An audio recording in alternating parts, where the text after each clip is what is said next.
Sidney Police in the Shelby County prosecutor's office want harsher penalties for heroin drug dealers in case of an overdose, any sort of overdose. Today, 31-year-old Thomas McMahon was arrested and charged with 1 count of involuntary manslaughter for the death of 31-year-old Bryan Thompson. Both men live in Sidney.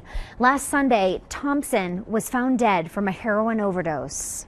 By showing people that are selling this drug, hey, there may be serious consequences besides just a drug charge. Something more than maybe a year or 2 in jail. This is life or death to a lot of people, and we want to go after that and work together with the prosecutor on it. In the last year, heroin use has jumped 30% in Sidney.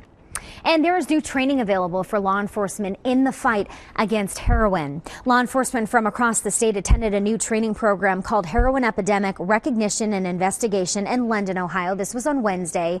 The training addresses topics such as the extent of the heroin problem in Ohio, recent trends in abuse and trafficking, demographics of new heroin users, investigative strategies, and relevant legal issues. Additional training sessions will be held in Toledo, Cincinnati, and Cleveland areas next month.